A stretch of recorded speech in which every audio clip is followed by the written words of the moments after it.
अफगानिस्तान से जो अमेरिका है दुम दबाकर भाग रहा है। किसी को अंदाज़ा नहीं था कि 20 साल जंग का खात्मा ऐसे होगा, इन हालात में होगा। जहां अमेरिकी फ़ौजों ने सितंबर में अफगानिस्तान को छोड़ना था, वहीं अब अमेरिकी सदर जो बाइडन अगस्त के आखिर तक वहां से निकलना चाह रहे हैं। लेकिन कौन जाने ये तारीख भी हतमी है या नहीं, इसे डर कहें या सिक्योरिटी। लेकिन बगराम एयरबेस को खाली करते हुए अमेरिकी ऐसे निकले कि मुड़ कर नहीं देखा।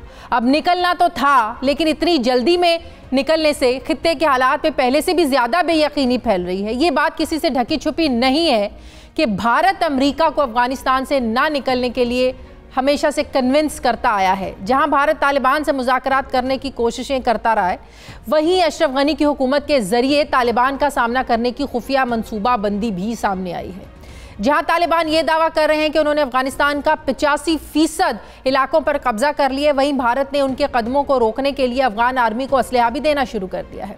2 रोज़ पहले पाकिस्तानी फ़ज़ाई हुदूद से बचा कर भारत के फ़ौजी तैयारे असलहा बारूद लेकर कंधार और काबुल उतरे। जाहिर है इसका अवलीन मकसद तालिबान की जो बढ़ती हुई पेशकदमी है उसको ही रोकना है, क्योंकि भारत अपने ज़्यादातर काउंसिल खाने पहले ही खाली कर चुका है। अब तक 50 से ज़्यादा भारतीय सिफारतकार खुसूसी तैयारों के ज़रिए काबुल से उत्तर प्रदेश, चंडीगढ़ और जयपुर जा चुके हैं। अब इस डबल गेम का क्या मकसद है? इत्तलात ये भी हैं कि कंधार के भारतीय काउंसिल खाने पर भी तालिबान ने कब्जा कर लिया है। इस वक्त अफगानिस्तान में तालिबान धड़ाधड़ और बहुत जल्दी मुख्तलिफ शहरों के अहम तरीन मकामात पर कब्जे करे, और हैरानगी की बात यह है कि बहुत से मकामात पर उन्हें किसी किस्म की मज़ामत का सामना नहीं करना पड़ा है।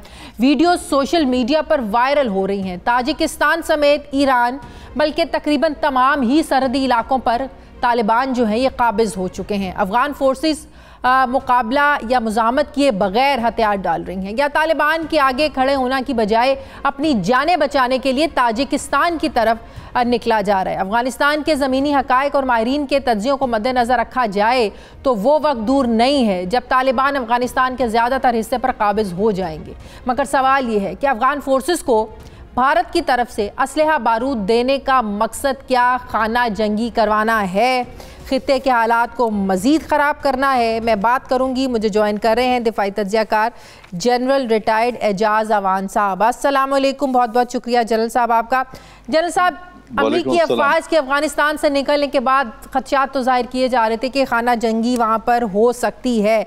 अब भारत की इस खाना जंगी को हवा देने की साजिशें वो भी बेनकाब हो रही हैं। जिस तरीके से अफगान फोर्सेस को असलहा दिया जा रहा है तालिबान के ख़िलाफ़, ये जो भारत की जो साजिश है खाना जंगी की, अब ज़ाहिर है रशिया भी देख रहा है, ईरान भी देख रहा है, चाइना भी देख रहा है। क्या खित्ते के इन ममालिक को कुछ स्ट्रैटेजी बनानी चाहिए, कोई मुआहदा बनाना चाहिए कि भारत की इस पॉलिसी को, इस दोगली पॉलिसी को, इस साजिश को नाकाम बनाया जाए?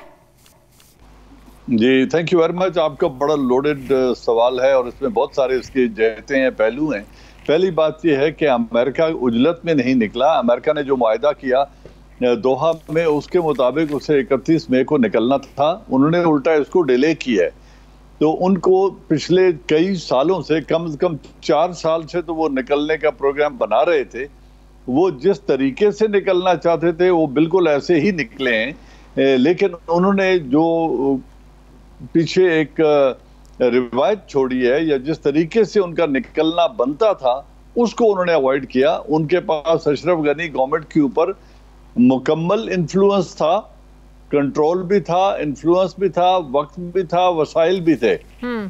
लेकिन उन्होंने इन चारों चीजों को इस्तेमाल नहीं किया और अशरफ गनी को अमन पर कायल नहीं किया और तालिबान के साथ बिठाकर एक लास्टिंग अमन की बुनियाद नहीं रखी। वो रखना चाहते नहीं थे या रख सकते नहीं थे, ये एक डिबेट है। लेकिन अभी हिंदुस्तान की जहां तक बात है, हिंदुस्तान स्पॉइलर है, अशरफ गनी गवर्नमेंट स्पॉइलर है, क्योंकि वो लोग स्टेटस को फोर्सेस हैं और उनके बड़े मफाद था इस जो कुछ हो रहा था, और अमेरिकन मौजूदगी में उनका मफाद उनके साथ जुड़ा हुआ था।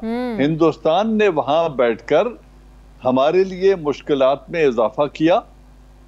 उन्होंने बलूचिस्तान, इंडिया ने, रॉ ने और एनडीएस ने मिलकर दहशतगर्दी करवाई बलूचिस्तान में। हमारी फोर्सेस को पाक अफगान बॉर्डर पर टाई डाउन रखा। हमें 1,40,000 की करीब फौज मुकम्मल ये 2,610 किलोमीटर लंबे बॉर्डर पर डिप्लॉय रखनी पड़ी, क्योंकि वहां से दरानंदाजी होती थी।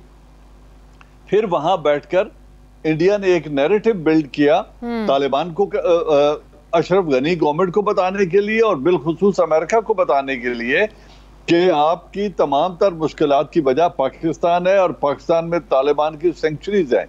तो इस तरीके से पाकिस्तान को बदनाम करने का मौका कि नई दिल्ली अफगान हुकूमत की हिमायत और तालिबान की खुलकर मुखालिफत करता रहा है, ये बात तारीख का हिस्सा है। इंडिया ने 2002 से लेकर अब तक अफगानिस्तान में $3 बिलियन की सरमायाकारी की है, जो अब इसे डूबती हुई नजर आ रही है। ज़ाहिर है इसके मफादात सलामती और मैशियत दोनों से जुड़े हैं। अब इंडिया को खदशा है कि अगर अफगानिस्तान में तालिबान का असर रसूख बढ़ता है तो इससे जो कश्मीर की सूरत हाल है वो भी मुतासिर हो सकती है। अब जिस तरीके से अमेरिका वहां से जा रहा है जनरल साहब, तो क्या हम ये समझें कि जो मफादात अमेरिका के साथ इंडिया के जुड़े थे, अब इंडिया को अपनी तरजीहात बदलना होगी या मजबूर होगा इंडिया अपनी तरजीहात बदलने के लिए? जो अफगानिस्तान की जिस तरीके से सरजमीन भी इस्तेमाल की जाती थी पाकिस्तान के खिलाफ, तालिबान अगर पेशकदमी कर रहे हैं, बढ़ रहे हैं वहां पर, तो इंडिया को इस चीज का भी तो खौफ है। इंडिया को यकीनन इंडिया वो सारी इन्वेस्टमेंट खो चुका है और तालिबान ने जो इंटरनेशनल कम्युनिटी को कमिटमेंट दी है, जो अमेरिका को कमिटमेंट दी है और जो रीजनल कंट्रीज को दी है, उनके डेलीगेशन रशिया भी गए हुए हैं, टर्की गए हुए हैं, चाइना, ईरान में 2 डेलीगेशन उनके बैठे हैं। तो ये तमाम मुल्कों को वो यही बावर करा रहे हैं कि हमारी सरजमीन किसी नेबरिंग कंट्री के खिलाफ इस्तेमाल नहीं होगी। तो इस वक्त इंडिया का जो नैरेटिव था, इंडिया की जो इन्वेस्टमेंट थी, वो तो इस तब्दीली की वजह से गारत हो चुकी है। अमेरिका निकल चुका है, उनके अपने कॉन्सुलेट इंडिया के बंद हो रहे हैं, उन्होंने अपने जो निकालने थे वहां से ऑपरेटिव, इंटेलिजेंस ऑपरेटिव और डिप्लोमेट्स, उनको उन्होंने निकाल लिया है। इंडिया को यकीनन इंडिया वो सारी इन्वेस्टमेंट खो चुका है और तालिबान ने जो इंटरनेशनल कम्युनिटी को कमिटमेंट दी है, जो अमेरिका को कमिटमेंट दी है और जो रीजनल कंट्रीज को दी है, उनके डेलीगेशन रशिया भी गए हुए हैं, टर्की गए हुए हैं, चाइना, ईरान में 2 डेलीगेशन उनके बैठे हैं। तो ये तमाम मुल्कों को वो यही बावर करा रहे हैं कि हमारी सरजमीन किसी नेबरिंग कंट्री के खिलाफ इस्तेमाल नहीं होगी। तो इस वक्त इंडिया का जो नैरेटिव था, इंडिया की जो इन्वेस्टमेंट थी, वो तो इस तब्दीली की वजह से गारत हो चुकी है। अमेरिका निकल चुका है, उनके अपने कॉन्सुलेट इंडिया के बंद हो रहे हैं, उन्होंने अपने जो निकालने थे वहां से ऑपरेटिव, इंटेलिजेंस ऑपरेटिव और डिप्लोमेट्स, उनको उन्होंने निकाल लिया है। कंधार के कॉन्सुलेट पे तालिबान का कब्जा हो गया है। तो इंडिया को अब जो खौफ है, जैसे आपने अपने सवाल में भी कहा कि जिस तरीके से तालिबान को दुनिया की सबसे ताकतवर कोalition के मुकाबले में कामयाबी मिली है, अगर यही सोच कश्मीरियों में आ गई और उन्होंने भी ये सबक सीख लिया कि कोई भी जबर से लोगों को गुलाम नहीं बना सकता, बहुत बहुत तो ये डुएबल है, हो सकता है, करने की जरूरत है। बहुत बहुत शुक्रिया दिफाई तज्जिया का रिटायर्ड एजाज अवान साहब मेरे साथ।